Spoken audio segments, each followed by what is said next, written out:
This week on Christian World News, as U.S. aid once again flows to Ukraine, meet the Ukrainian evangelicals who helped make it happen and why they came to Washington, D.C. for a time such as this. Plus, as anti-Israel protests sweep across U.S. college campuses, Jewish students feel threatened. This survivor of the October 7th attacks on Israel says it's just the beginning. And meet the teenager who stood up for truth and opened the door to discuss biblical theories of creation in the classroom.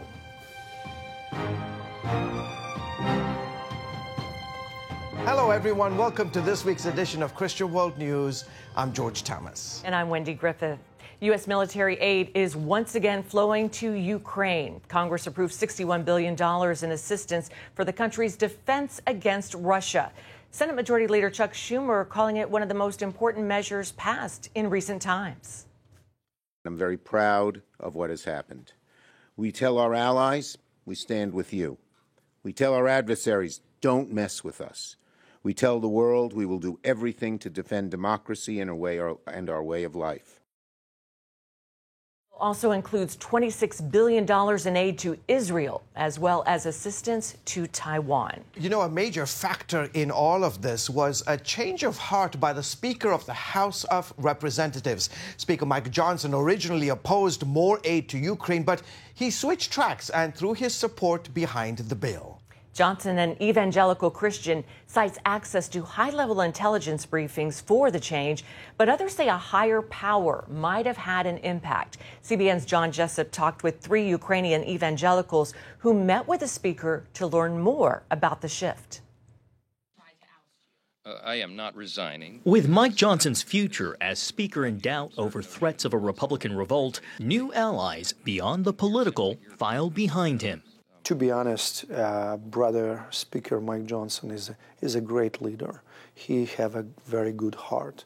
Former parliament member Pavlo Ungurian, also a leader in Ukraine's evangelical church, tells CBN News he simply sees Johnson as a brother in Christ. When the two met, Ungurian framed Ukraine's war with Russia as a spiritual battle between good and evil. And for us, it's a call to action to unite together. To unite together in army of Jesus. Also in the room, fellow believer and single father Sergei Haidarji, who came here leaving his young daughter in Odessa for one purpose. And our primary and big message to Americans, especially our brothers and sisters here, that there is a very bloody war happening in Ukraine, that we're being killed. CBN News was there last week as hundreds of Christians came to this church in Odessa this month. We interviewed Sergei in his hometown just days after a Russian drone strike killed his wife Anna and his 4-month-old son Timothy. Our cameras also capturing the emotional funeral. After recounting his family's loss, he says Speaker Johnson embraced and even prayed for him. What came next? A shift in Johnson's public support for the Ukraine war effort. I'm doing here what I believe to be the right thing. I think providing lethal aid to Ukraine right now is critically important. Longtime evangelical leader Gary Marks helped organize the meeting. He tells CBN News Russia has destroyed hundreds of Ukrainian churches and imprisoned many pastors, which is why he helped frame for Johnson that this is also a fight for religious liberty. He is a thoughtful Christian leader who I think understands that religious freedom is in jeopardy, but he also understands the reality of if we do not come alongside the Ukrainians now, we will be sending our boys to the front lines next year. Nearly identical to language Johnson repeated recently.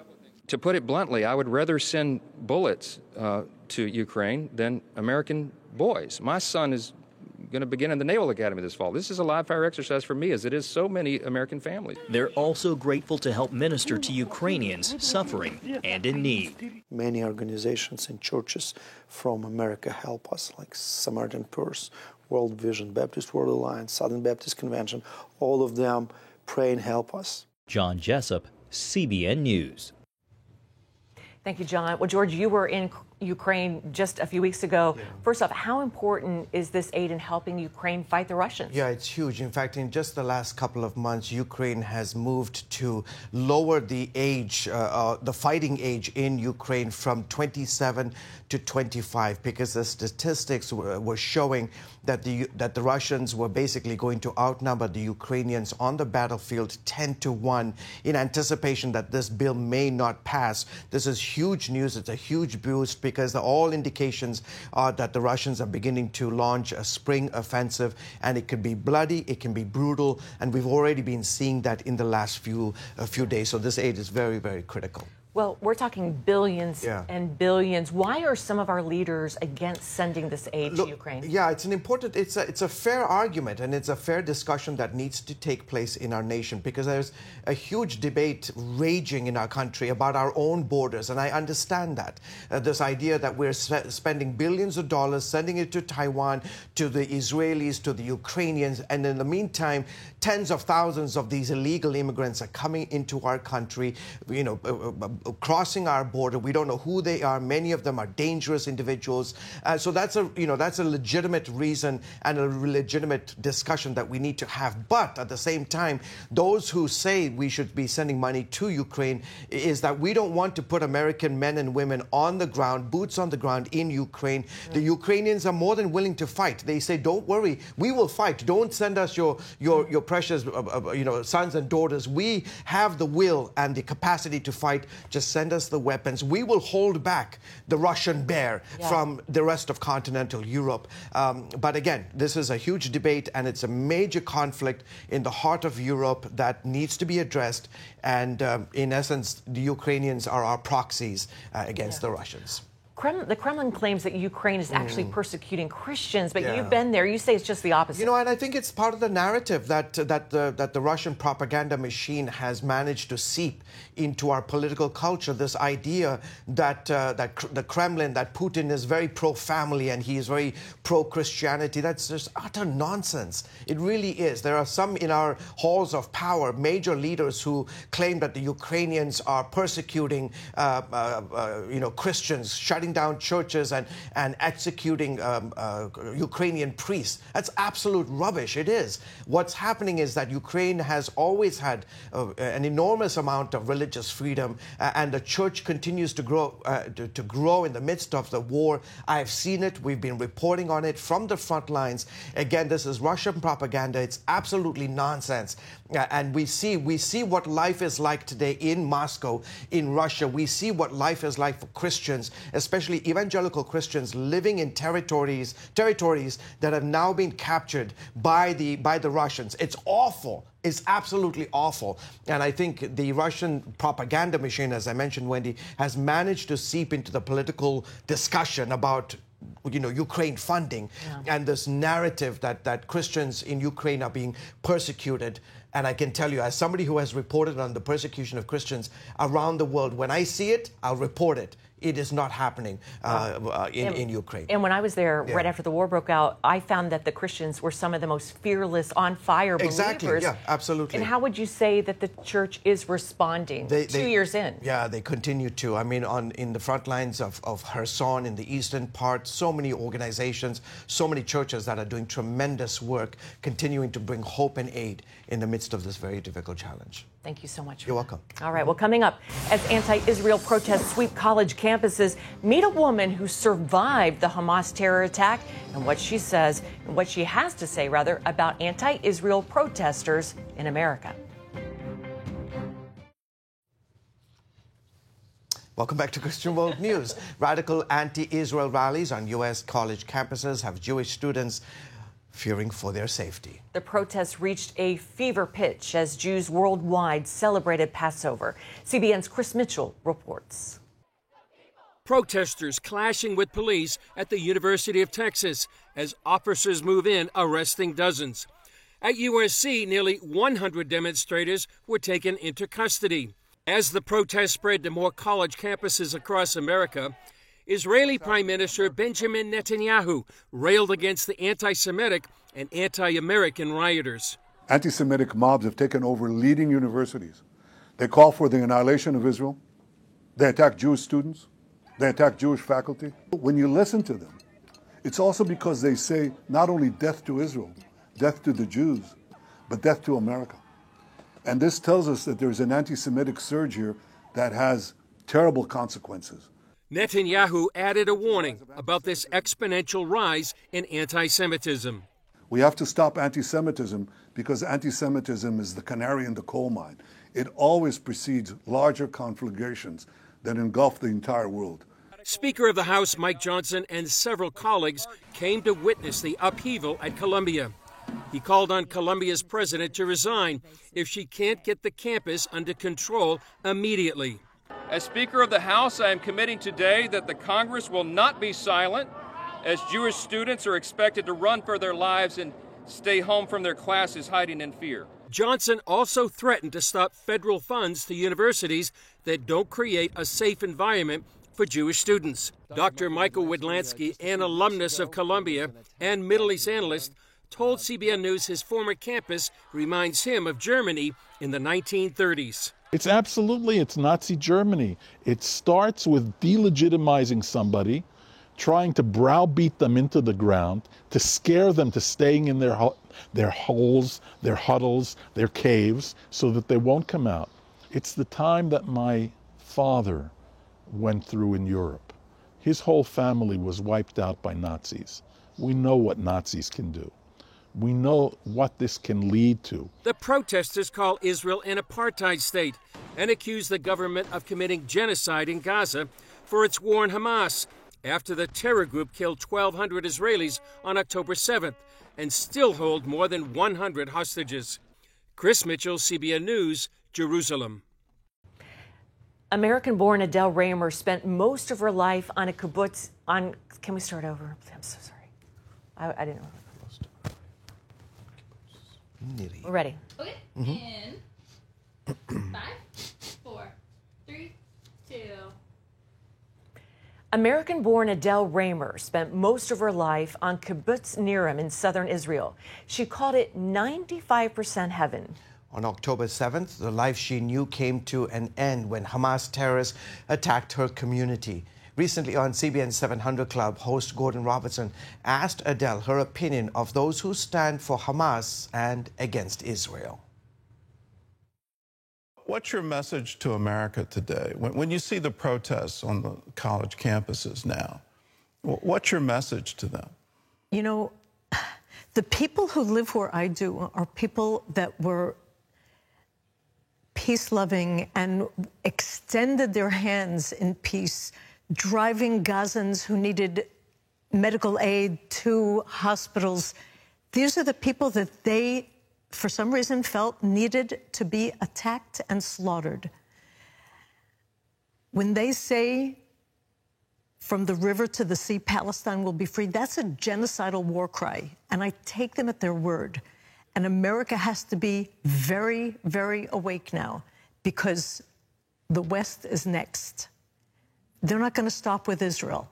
Their eyes are set on Israel and then much further on.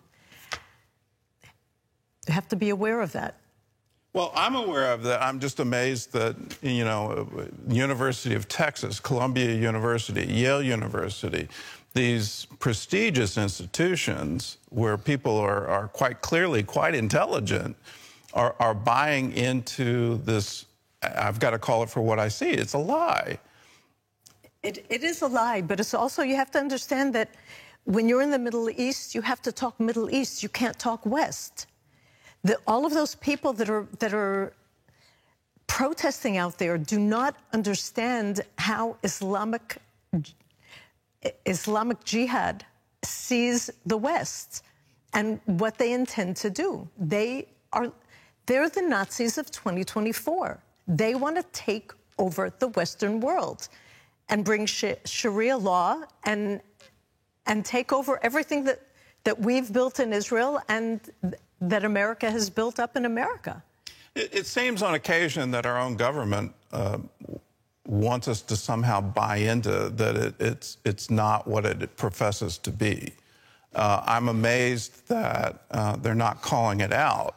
I get access to Arabic translations, and when They speak in English, they say one thing. When they speak in Arabic, they're saying something completely different.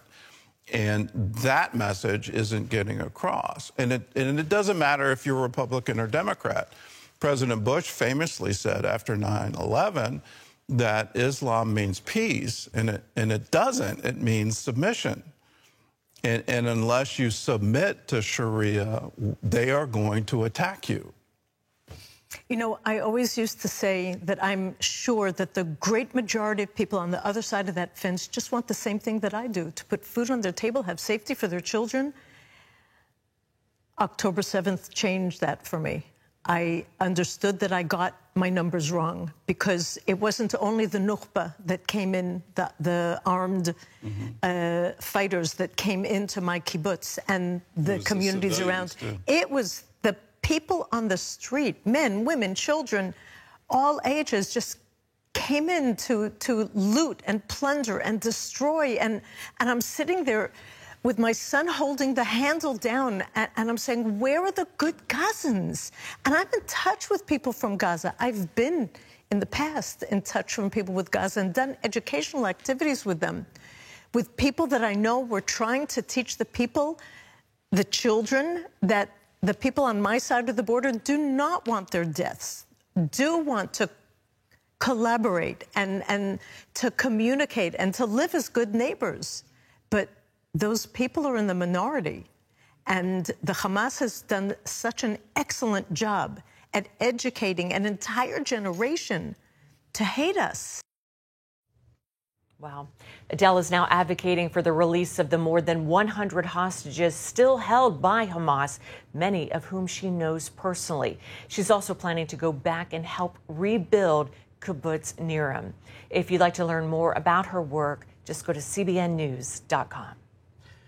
Up next, a teenager with a passion for truth. See how he helped craft a law to allow discussion of biblical theories of creation in the classroom.